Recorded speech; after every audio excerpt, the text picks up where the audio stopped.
Hello, I'm Sebastian. Welcome to Nine Gnar Trees podcast. Today, I will summarize and review the book. Milton Friedman's Capitalism and Freedom is a seminal work that has influenced economic policies and libertarian thought since its publication in 1962. In this book, Friedman presents his unwavering belief in the power of free market capitalism as a vehicle for freedom and prosperity. He argues that economic freedom is a prerequisite for political freedom, making a compelling case that government intervention in the economy should be minimal. The book is a critique of big government and a defense of individual liberty, exploring the role of competitive capitalism in promoting economic growth and political freedom. Through a series of essays, Friedman tackles controversial topics such as monetary policy, fiscal policy, education, and welfare, offering innovative solutions that advocate for less government control and more personal responsibility. Capitalism and Freedom remains a foundational text for economists, policymakers, and anyone interested in the intersections between economics and liberty. I will give you key takeaways from this book. Firstly, the relation between economic and political freedom. Milton Friedman articulates a central theme in Capitalism and Freedom, that economic freedom is not only a necessary condition for political freedom, but also a catalyzing force for it. He posits that when individuals have the autonomy to conduct economic activities, such as starting businesses, trading, and engaging in voluntary exchanges, without excessive government intervention, political freedom flourishes. Friedman supports this assertion with historical examples and logical reasoning, illustrating how economic controls can lead to restrictions on political freedoms. He warns of the dangers when governments harness economic power to influence or control the populace, arguing, this often leads to authoritarianism. Through his analysis, Friedman challenges the view that state intervention is needed to protect individuals, advocating instead for a minimal state that provides the framework for free market operations. Secondly, the role of government. In a free society, Friedman outlines a limited but crucial role for government in a free society, proposing that its primary functions should include the protection of individuals from coercion and violence, the enforcement of contracts, the provision of public goods that cannot be efficiently supplied by the market, and the maintenance of competition.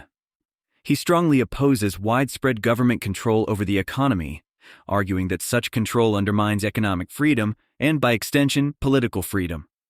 Friedman discusses the negative implications of policies like price controls, tariffs, and subsidies, showing how they lead to inefficiencies and reduce competitiveness. Instead, he suggests that the government should act as a referee, setting the rules that allow the market to operate freely and efficiently, thereby promoting societal welfare and freedom. Thirdly, monetary policy and the Federal Reserve. A significant portion of Capitalism and Freedom is dedicated to monetary policy and the role of the Federal Reserve. Friedman criticizes the Federal Reserve's policies and its impact on the economy, particularly its role in the Great Depression.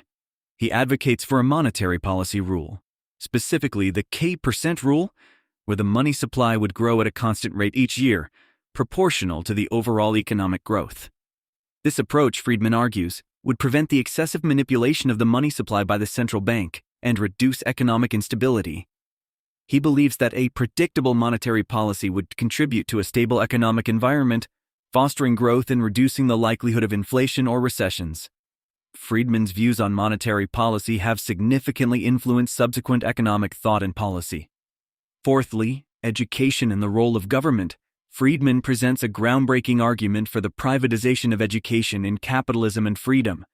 He criticizes the inefficiency and inequity of the public education system, proposing a voucher system wherein parents would receive government-funded vouchers to spend on their children's education at schools of their choice, whether public or private. This, Friedman argues, would introduce competition into the education sector, improving quality and efficiency, as schools would be incentivized to meet the demands of students and parents. He contends that such a system would better serve diverse societal needs and lead to a more educated and free citizenry. Friedman's proposal for educational reform has sparked significant debate and remains a point of reference in discussions about education policy. Lastly, the social welfare system and poverty. Friedman critiques the conventional welfare state model, arguing it creates dependency and disincentives for work. He suggests replacing comprehensive welfare programs with a negative income tax, which would provide a guaranteed minimum income level to all citizens. This system, according to Friedman, would simplify welfare, reduce bureaucracy, and encourage employment, as it would not penalize people for earning additional income.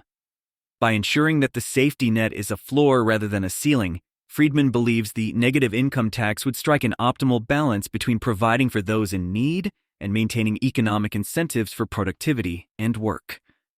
This proposal encapsulates his broader philosophy that the best way to alleviate poverty is not through redistributive policies, but by fostering an environment where economic freedom and competition can thrive. In conclusion, Milton Friedman's Capitalism and Freedom is an essential read for economists, policymakers, students, and anyone interested in the relationship between economic policies and freedom. Friedman's lucid prose and compelling arguments make a strong case for the benefits of a free market system, limited government intervention, and individual liberty. His insights into monetary policy, education, and welfare provide a robust framework for considering how to cultivate economic freedom and thereby secure political freedom. While some of his proposals may seem radical, Friedman provides a reasoned foundation for each, inviting debate and further exploration. This book is particularly valuable for those who wish to understand the philosophical underpinnings of capitalism and its implications for society. Reading Capitalism and Freedom can inspire a deeper examination of current economic policies and their impact on freedom and prosperity. If you would like to support Milton Friedman, you can buy the book through the Amazon link I've provided in the podcast description. After reading the book, please let me know what you think and share your thoughts. See you around.